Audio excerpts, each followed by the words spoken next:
Hey family, welcome to Monkey and Frank. Uh, we're gonna continue where I was, which is I finished the fourth ceremony. It was super blissful. I had the warrior, the lover, the wizard, and the king in mind as my archetype, and I was talking a lot about it in the final days before taking the ayahuasca on the fourth ceremony. And now we're prepping to leave. And in the morning, we did the integration circle. And during the integration circle, a lot of people were talking about like now the fears of what's going to happen, when they, like, and they were talking about the ceremony, their fourth ceremony. And it came to light, about Anthony screaming in the ceremony. And at one point, he actually said, like, go fuck yourself and blah, blah, blah. And he said that he was talking to angels at the gate and he was, having fun with them. But it really sounded serious. Like, he was very upset at what was happening. And I think a few people saw it, but he was, you could tell that he was not doing good mentally. Instead of having, those, like where I was and where a lot of people were, which is they were beaten, they had a lot of great knowledge. It was very spiritual. The entire week taught me about mother, about plant medicine, God, life. I mean, oh my God. And I had found a family where I shared my shame, showed my true anger, behaved like a total gorilla during my Sapo experience. Uh, I showed them my true colors, like who I was. I wanted, my name is Do. I feel like I'm a wizard. I've always been very much into energy, but I'm so scared. I don't believe in life after death. I mean, you know, uh, science, it's all about science. And but that week made it, you know, changed everything for me. So now, you know, I've got this anger inside of me because during the fourth ceremony, I remember I got up to go to Anthony and I held his feet for, I would say, like a good, 15, 30 minutes, but I got really tired. It was really exhausting to have such bliss for such a long period of time. And I went back and I couldn't handle it and I just kind of gave up, saying, like, I'm not mad at him. Like, I understand where he's coming from. It just sucks that he's screaming. But I was still like kind of, there was a part of me that was upset and I could see it, but I was way too tired and I was way too spiritual and I was way too happy to even consider it one bit. So next day we pack, and as soon as we get on the boat and we leave, I get tired. So tired. The entire week I must have slept maybe 3 to 4 hours a night, maybe. And it didn't matter. The jungle had so much energy that 4 hours was amazing. I woke up and I was happy, like not happy, obviously, what was, but I had energy to, it was very energetic. So get on the boat and poof, I get super tired. And on the way there, Anthony is there on the boat, and I turn to him and I ask him, "Hey, Anthony, and like on your trip, do you remember?" He's like, "Yeah." Like, do you feel bad about that, or is that? And as soon as I said that, I shouldn't, personally, like, whatever. But as soon as he said that, he got very upset. Everybody knows that it was a joke and everything like that. And I'm like, whoa, man, chill, relax. And after a week of, release and openness and crying, it was very confrontational. And it lasted for like a good 2 minutes where he was like, kind of shitting on me for even asking the question. And I was just curious because I hadn't experienced yet, what it feels like to maybe be in another dimension with the medicine and truly, like, so I was curious, I talked to him during the week a little bit. He was the most awkward one, so even I had, like, I have shame in my heart that I was avoiding him at times because I just didn't want to, like, awkward is awkward. And So we get to the, and I tell him like, chill, and just back off, and I go back to, being passive. Like, I don't want to fight. I don't want to, get it. Like, I'm not confrontational. It's not my style. So get to the hotel, and oh, and as on the boat right there, I have to mention a big lesson that I've learned over there, that I've reinforced on that boat, that I've been using ever since, and it probably saved my life, is the idea of breathing through your heart. Um, Taking a deep breath, and when you exhale, with your creativity, with your imagination, with your push, like when you push out with your mouth, so do an inhale with your nose and an exhale with your mouth, make believe that it's coming out of your heart, and it's gonna feel like that for whatever reason, for me anyways. And I talk to a lot of people, and it's a common phenomenon of just like, as if it's coming out of your sternum heart area, and it feels like that. And that technique is is exactly like the sapo that I did in when I did Bufo Alvarius. It's the same as the breathing that I did in my fourth ceremony to get the bliss. It's a breathing through the heart, and it's very physical. It's not, of course it's spiritual, obviously, but it's really physical. So I would so that was amazing. So I get to the hotel, and very tired, maybe have dinner or whatever, that doesn't really matter, but I go to bed, and that night I had another kind of like ayahuasca ceremony, the plant medicine. It was so weird. I was I was sleeping, but it felt like there was a really high energy, like, and a white light, and I remember just her, mother again, Mother Ayahuasca, working on me, and just, doing a lot of work that night. And when I woke up, I knew what I had to do with Anthony. It's like it hit me right in the face, like how it was almost like from Mother, like how there, like you go back, like this is your time for courage. The entire time that you were doing your ceremonies with your family, your intentions was about courage. Yeah, I didn't mention that. We do ceremonies before the ceremonies of like protection of water with plants to give you protection during ceremony, and you kind of give an intention. My intention the entire week was courage, and then I get this big warrior that comes out of me and comes back into me in an archetypal form, and it was very magical.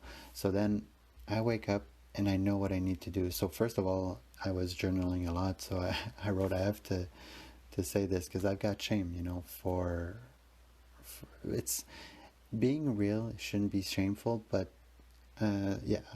So I just wrote like a really nasty letter, basically, towards Anthony about like my frustration, and in that moment, I knew that I would have to confront Anthony. It would be like my first test with my warrior, which is, he's so scared. He's so powerful is scary. Imagine having the most powerful thing in the world who's so freaking scared of a mouse.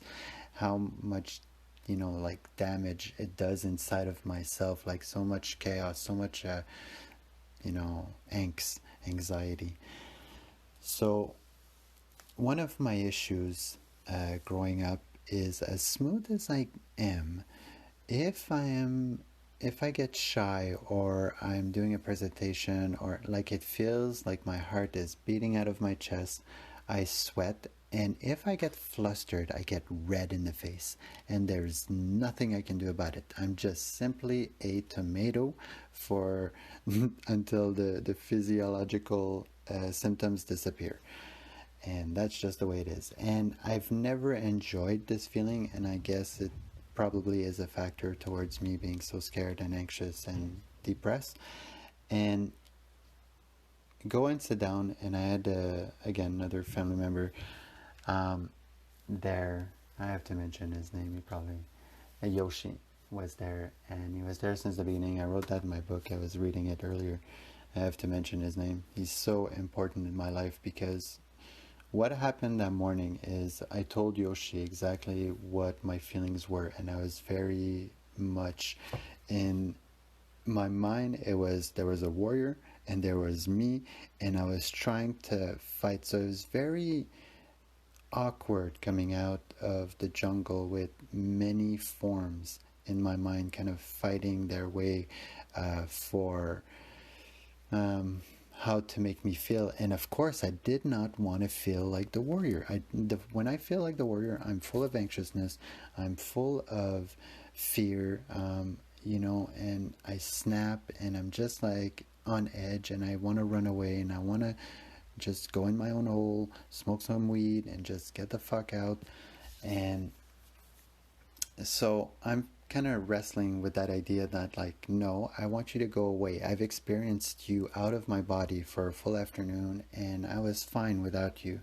Now that you're back and I need you, so I was treating it as another, and it was not working too well, to tell you the truth. But nonetheless, I confront Anthony and I manage. I blew a fuse, I did my best and it was horrible, but this is my shame. So continue, but I want to share like how good it felt, but at the same time horrible because I had all of those symptoms arise, becoming red in the face, agitated, kind of like becoming a bully almost. That the thing I hate the most about me is inside that warrior, like everything that I'm scared of, that I don't want to be, is in there. It's the person that could, under the right circumstances, kill and make me go to prison and then suffer for the rest of my life for a small decision that he did. But again, I was seeing it as another. And that kind of continued on a little bit. The idea that, wow, I just spent a full week in the jungle of Peru, and it was, by the end of it, like absolutely magical, mystical. And when the week ended, it was such a slap in the face to returning home to just what was waiting for me, which is what I'm trying to, get better at controlling. But now I knew that I was still not fixed. I had this huge monster inside of me that I had just seen for what it was, but it was still me. It was still controlling me 100%. And the voice in the mind was not so positive. I was having difficulty. It was going backwards to where I was. And I got into a fight with another one of my family members while in Peru, and Iquitos, full of shame. I was starting to run low on money, and I was cheap. And one of the restaurants had like a tip option, and I refused because I didn't have enough. Like whatever the reason, super much shame. I am, whatever. And it doesn't matter. It was meant to be. The point is he called me cheap, and I'm like, no, I'm not cheap. I tried to explain myself, to defend myself, and I started again becoming defensive, the scared, like not confident in who I am. And during that interaction, he was my brother. He was the guy that was beside me throughout my ceremonies, and we bonded so much, and he became Jesus, and he taught me about mother and about like paradoxes, and he had so much knowledge about religion and everything that I really got attached. And I really got attached to the idea of mother because it was the only thing that was closest to an other, even though it was my inner monologue kind of talking to me, and really it felt like something else, which was really cool. And I got attached to that, like, oh, maybe there is something after death, and that is part of this big spirituality thing with plant medicines. And oh wow, I'm in. So when I had this fight with my brother, at the end, he really, like, I kind of gave up, as I was being defensive and I was going back to my old self, which very stubborn and very confrontational. I backed off. Like, I'm like, I can't do this. Like, I can't go back. Like, I gotta trust the process. I have to trust that everything has a place and it's meant. So I just like, yo man, help me, like I gotta do this, I gotta. And he as well realized what was happening and grabbed him by the shoulder, and it's like, dude, like you gotta be more confident in your belief, you know, you gotta become your king, you gotta. And that's, he really planted inside of me that finding my king, you know, finding the person that's inside all of us that can see a situation, understand that the warrior is there, feel the warrior, but still, you know, not get attached to the warrior, but be man enough and woman enough to sit in those feelings and not fucking panic and not run away and not, you know, become defensive or attack somebody else just because, you know, you're too weak. And when he told me this, like, kind of it landed home. I'm like, God damn, you know. And I had heard it again from, oh man, another one of my brother over there. I want to use their names. Anyways, it was amazing. So I get back home after a long trip back and tired. And as soon as I get home now, I start having all of the same fears, because now I'm not smoking weed, but you know, I can't handle the chaos of children yet. Like, the place is so chaotic, the crying, the but my wife is holding the ship so well, and yet I cannot handle. So it's, imagine coming home to like the perfect environment as I left it, you know, just two beautiful children, a beautiful wife, you know, I've got a house over my head, I can buy food, I've got like a basement that I created when I came back to, you know, do ceremonies and everything. And still the warrior, the angry scared warrior was in the grooves of my mind. It's the person that I was for all these time, but he was so infused into me. And now that he was still me, but as another, I was having a lot of difficulty integrating the idea that that's my life, you know, and that's what I need to go through. So I wanted to really start working on managing him, being with him, learning him, and I'm going to call him my shaman. My shaman, I was in contact with my shaman, one of my family members, and because I was dealing a lot with archetypes, so he was like my shaman inside of my head. So I called him shaman. I used to call him shaman. And he was teaching me about that, about like what is, you know, like when it comes to spirituality, what is source, what is, and how, and basically the way that I understand it in my point of view right now is source is everything, right? It's the energy that provides life and everything in the universe and the other dimension, doesn't matter, but source is love. So when you die, you go back to who you are, your soul, or you continue forward, doesn't matter, but at your core you are love, you are perfect, you are pure, and you're just here to experience life through Mother Gaia life, so that you can experience yourself, which is you are the image of God. So as your soul, you are perfect as you are. I am love, I am wise, I am blessed, I am enough, you know, I am not this body, I am not these thoughts, I am just that awareness. I am an image of source, and in this projection I'm projecting myself through my experience of mother, which is accumulating trauma. You know, like as soon as you are born, you are creating trauma. But don't be afraid. When you die, you go back to source.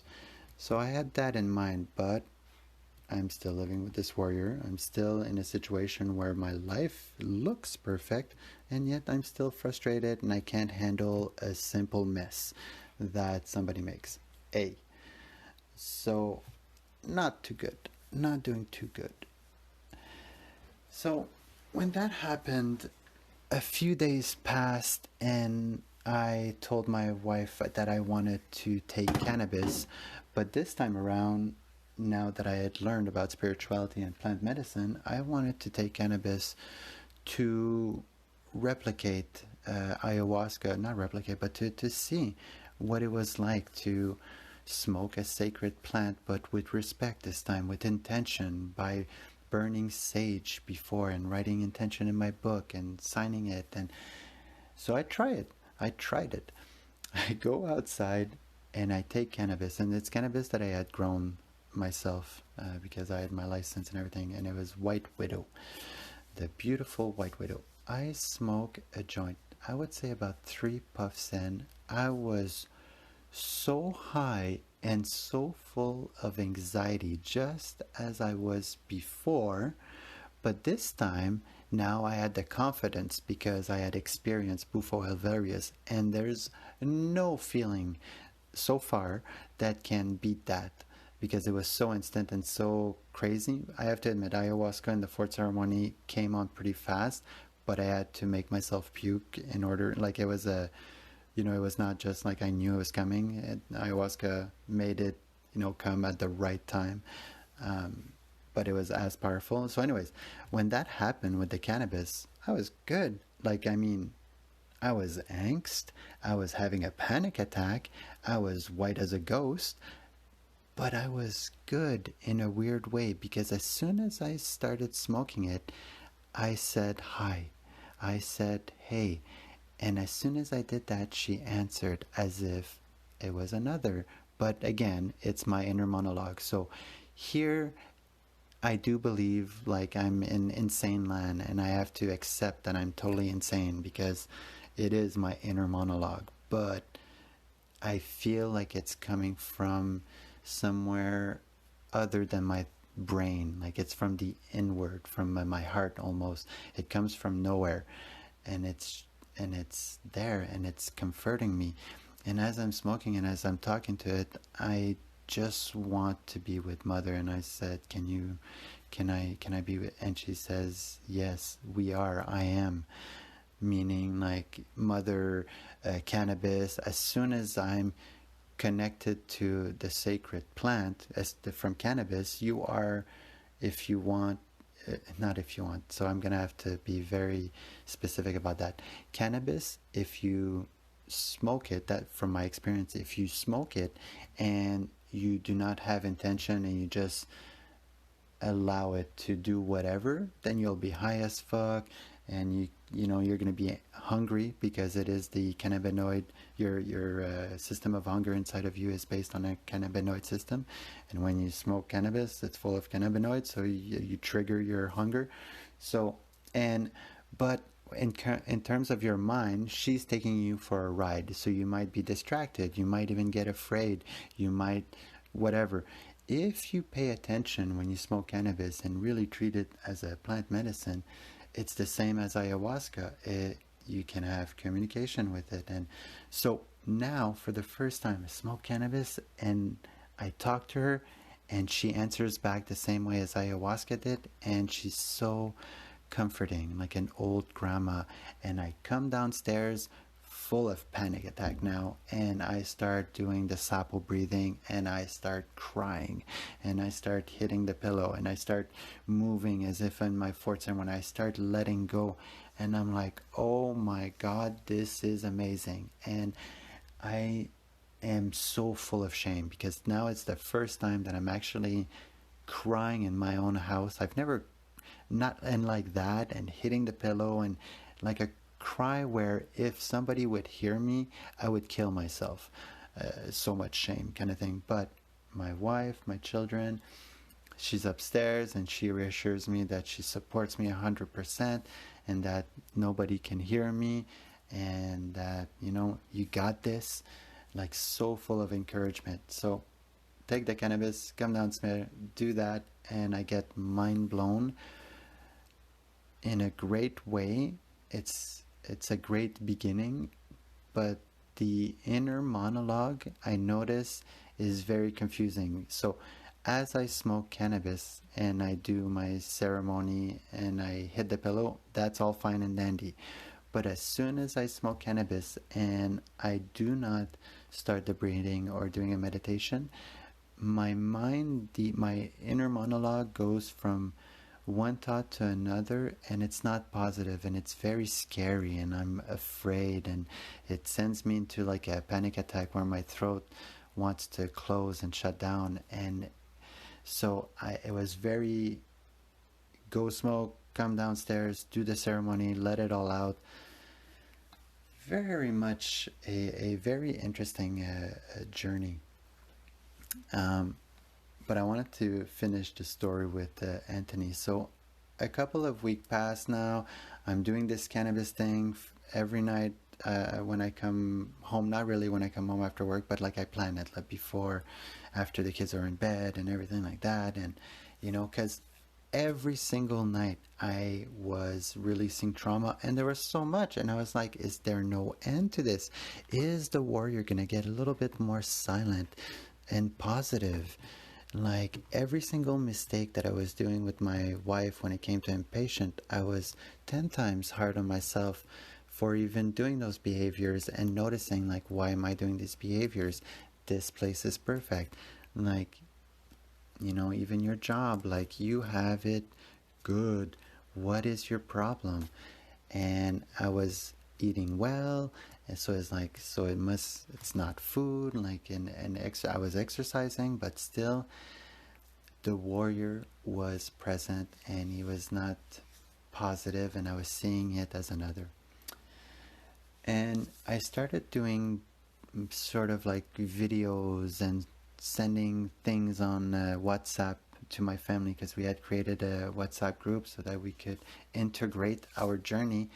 And I was sending a lot. Like, I was one to, you know, the first thing I sent on there was a big apology to Anthony, saying, hey, like, the way that I did that in the reception, like the way that I confronted you about what you had done, and which you totally, you know, picked it up like a man, and you went and apologized, and that was awesome, and I was super proud of you. I was not manly enough to realize, like, all of that, what you did, the screaming and the saying fuck you, like, you were not saying that to me. Why am I getting upset at your behavior, what you're going through, as if I am, like, as if I've got the fucking balls to judge somebody else when what I went through, you know, is just, now I was dealing with the idea, like, yes, you do have anger, and yes, you can confront somebody, but how dare you? Fucking how dare you judge somebody else? Everybody's accepting you. So that was the first message I sent in WhatsApp, and it was so profound, because it started my journey into this shame resilience, into this, I want to speak things out loud for, and talk about, like, what I'm having difficulty with, so that I can fucking look at it at least. And it's not that they were giving me advice, they were giving me a space for me to just speak my mind and be myself and be insane, and integrate the fact that I felt like a total insane person who looked stable on the outside, but on the inside was cracking like a little egg. And and Anthony as well was having difficulty, and at one point he sent some text like, help, you know, like, I'm, like, he's not doing good, and kind of thing. And we're like, hey, we're all there for you, buddy, and, like, you got this, you know. Then we don't hear anything for like a day or two, and then on the third day, somebody that lives in his area sends us, like, or finds out, like, in the newspaper, that he's dead, and he got murdered. And we're like, what?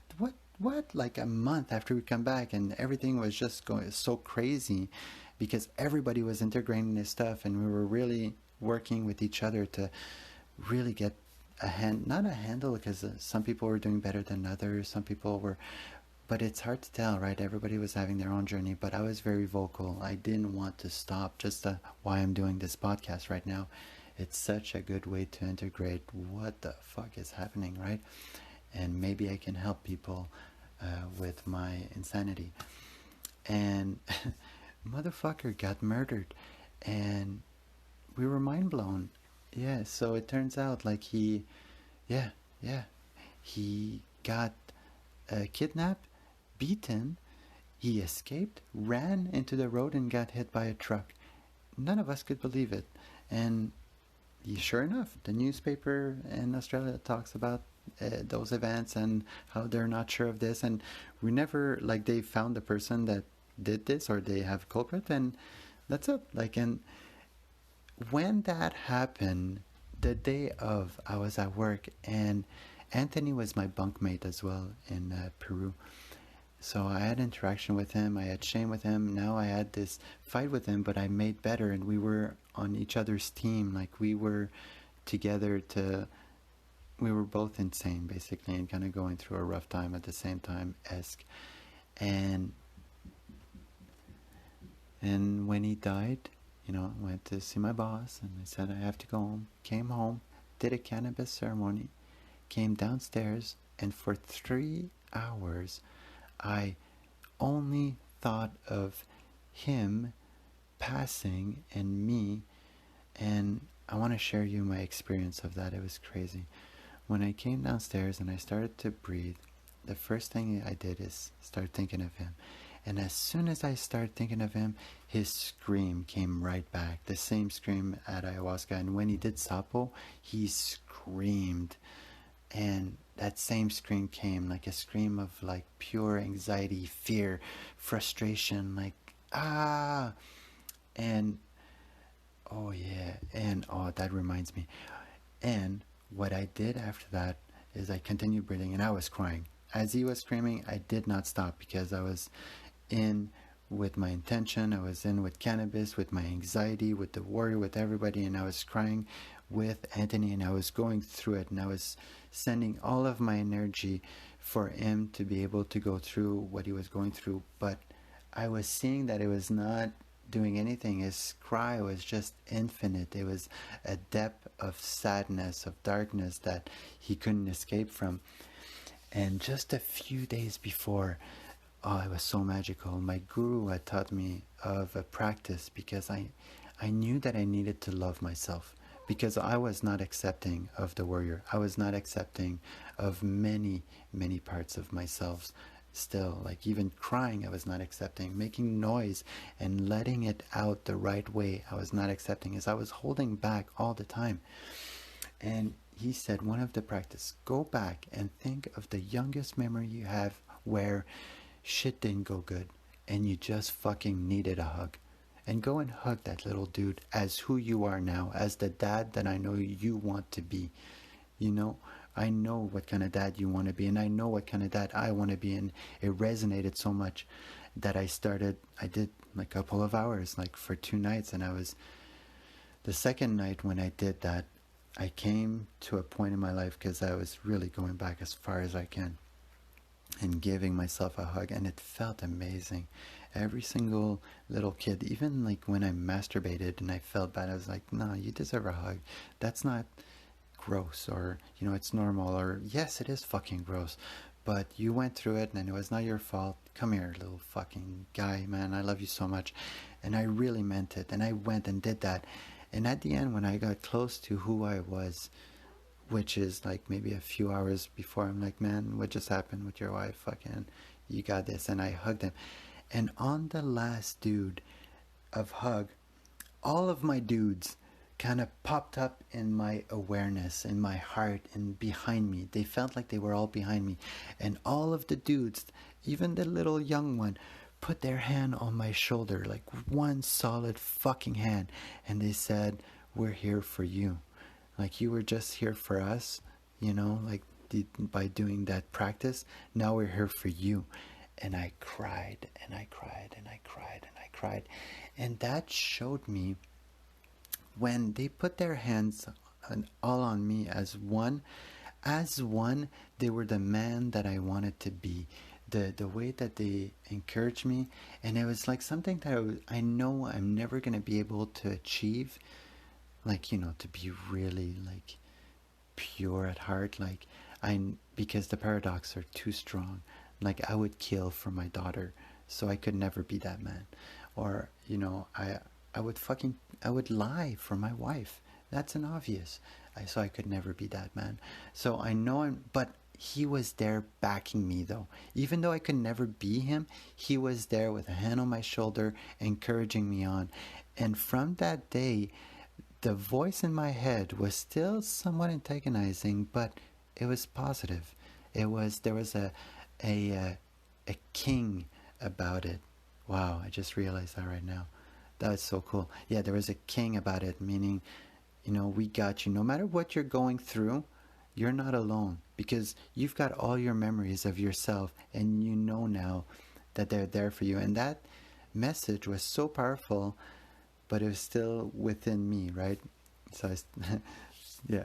So now I'm with Anthony and I'm sending all of my energy and I'm using my warrior because I might as well free up some of my trauma. So I scream with him, I cry with him, and it's not working. It's an abyss, an abyss of darkness.